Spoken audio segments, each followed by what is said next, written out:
Welcome to UAE, welcome to Dubai for all those traveling from India and different parts of the world.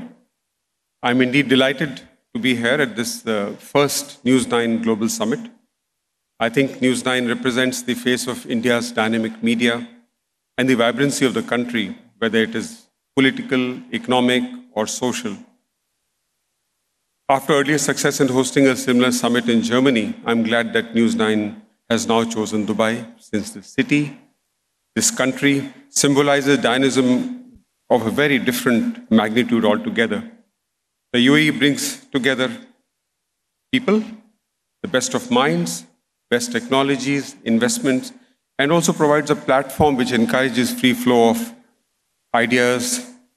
But most importantly, India's relationship with the UAE is very special. And today, perhaps, the UAE is India's closest partner in this part of the world.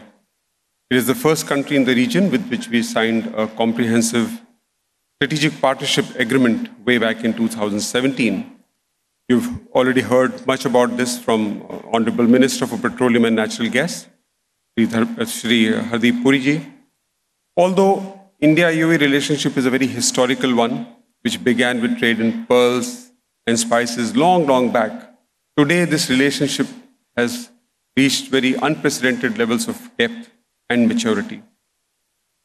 Our Foreign Minister, Dr. S. Jaishankar, was recently asked about which of our relationship he feels has transformed the most. And without batting an eyelid, he said, the UAE. And there are several reasons for him to say that. Our relationship is not just about trade and people anymore, although for sure, these are the two most critical pillars of our relationship. While trade is flourishing and more Indians are making the UAE home, new areas are now actually redefining our relationship. And in this context, I wish to highlight two aspects. Firstly, the rock-solid trust and the depth of our comprehensiveness of the relationship. These have provided a fertile ground for India to try out new initiatives, many of which have a very global impact. Secondly, there are a lot of these new subtle aspects which have redefined this relationship. Let me illustrate both of them. Firstly, let me talk about the new initiatives for which we have specifically chosen the UAE to work together. When the UAE signed the CEPA, it was actually their first ever CEPA. And for us, it was our first ever CEPA with any country in this part of the world. Please also remember that the UAE actually broke ranks with the GCC to take this step. As you all know, the UAE is very much a part of the customs union with the other 5 GCC countries. But then they took this very bold step, I would say, to sign a CEPA with India. CEPA is definitely showing a concrete result. Minister mentioned some details about that. In the last financial year, 24-25, actually bilateral trade crossed that magical mark of $100 billion, marking a 19% year-on-year increase. This has actually consolidated UAE's position as India's 3rd largest trading partner and our 2nd largest export destination. The dynamic economy that the UAE is, coupled with the vision of its leaders, this country has already signed 25 other CEPAs in the last 3 years across the globe. Last year, we also witnessed the signing of a bilateral investment treaty, which has further strengthened investor confidence in both sides. FDI from the UAE alone last year was about $4.5 billion, the highest ever in history. Although UAE as a source of FDI is something of very recent origin as compared to the historical investors in India, they are already the 7th largest with about $22 billion of FDI into India. These figures are for FDI coming directly from the UAE. Much of UAE investment also comes from platforms across the globe, particularly from the US. On the economic side, another first was signing of the local currency trade settlement mechanism, which enables traders on both sides to settle their transactions in Indian rupees and UAE dirhams I think for countries with bilateral trade of the tune of $100 billion, this step is such an important step towards asserting the confidence we have in our own currencies.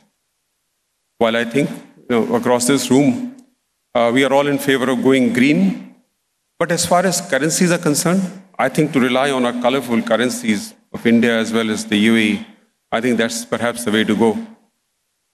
There are also several firsts in the fintech space. UAE's J1 debit and credit card launched last year is based on our own tried and tested RuPay stack, making UAE the first country with which we have actually shared this stack. When our leaders met in February last year, they actually launched the J1 card. The UAE chose not to go west, but to work with our tried and tested fintech stack. The fact that they chose to name it J1 is also another matter of great pride for us, since it captures our past as much as it speaks about our future.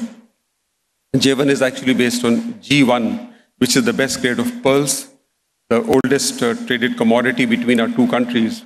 So every time a J1 card is used, it rings a bell in our mind, reminding of our historic relationship. The UAE also continues to be a strong energy partner for India. It is the second largest source of LNG for us, the second largest source of LPG, the fourth largest source of crude for us. And equally significant is the fact that UAE is still the only country which has invested in our strategic petroleum reserves. And when I say energy, it's not a one-way trade. While we are importing the items I just mentioned, India is also exporting a lot of finished petroleum products, refined products, and lubricants. Also, the fact that the Government of India decided to have the first campuses of two of our premier institutes of learning, the IIT and the IIMs, also signifies our intention and our resolve to invest in future generations.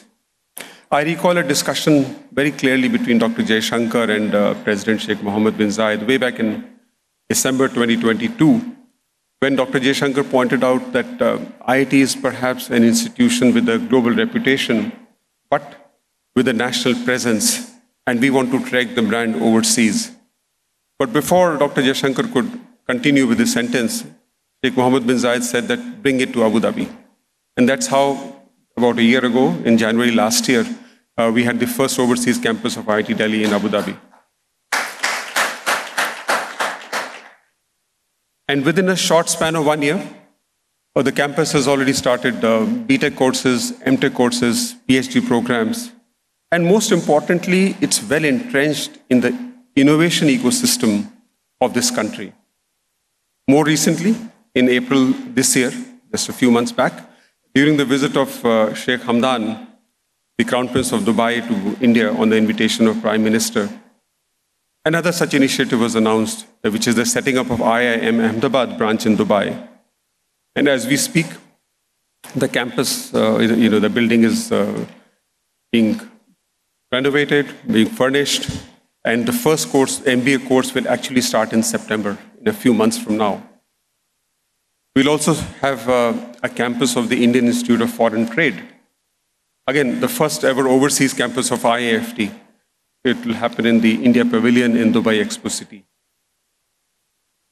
As far as global impact is concerned, initiatives like the I2U2, IMEC, India and the UAE have been very significant partners.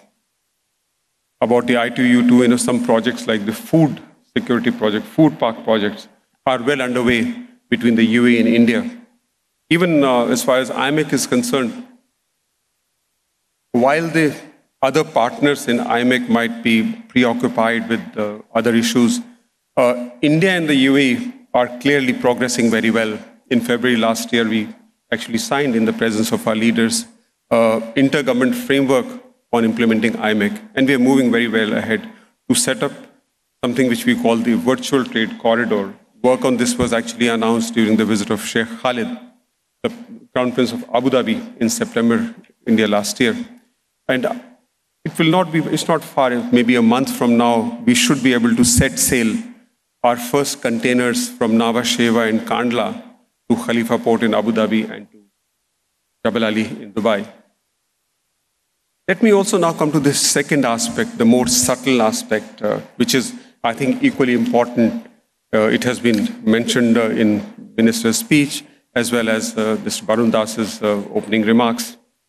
When our two leaders, Prime Minister Narendra Modi and President Sheikh Mohammed bin Zayed, meet, they still embrace each other, as they did during their first meeting in 2015. But now it's a much warmer embrace, commensurate with the deepening trust between our people and our countries. While there are close bonds between our leaders, Prime Minister Sheikh Mohammed bin Zayed, in Abu Dhabi, the president of the country, and also Sheikh Mohammed bin Rashid, the ruler of Dubai, the vice president of the country, strong ties with the next generation are also taking shape. I recall a meeting with Sheikh Mohammed bin Zayed just about a month ago, when he said that when the leadership of the UAE had to decide about which countries the two crown princes should visit, it took them not more than 5 seconds to decide that this country should be India.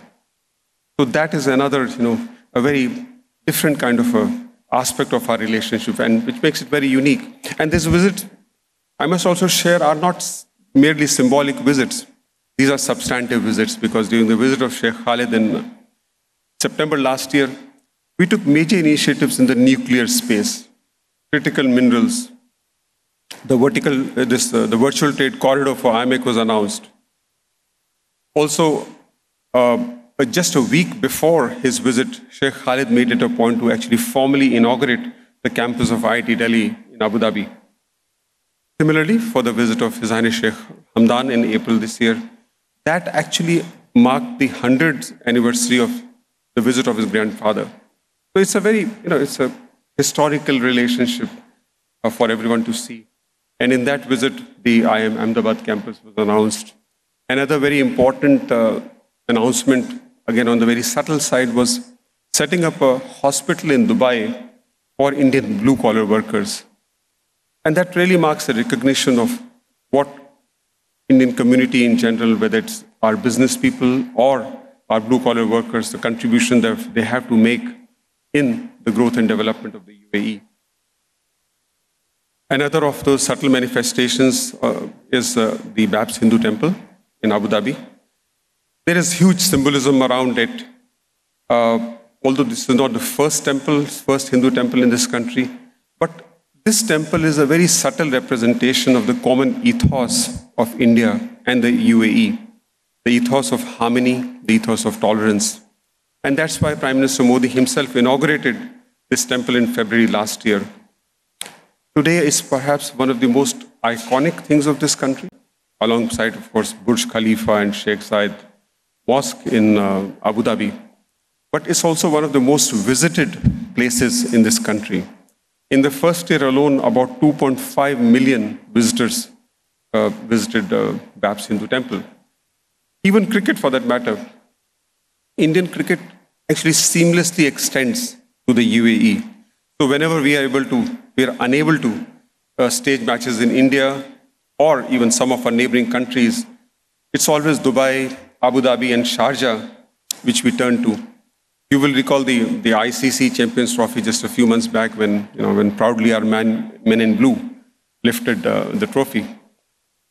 If we rewind the clock just about 2 months back, within hours of the ghastly terrorist attack in Pahalgam on 22nd April, it was the UAE which was among the first countries to come out with a categorical statement condemning the terrorist act.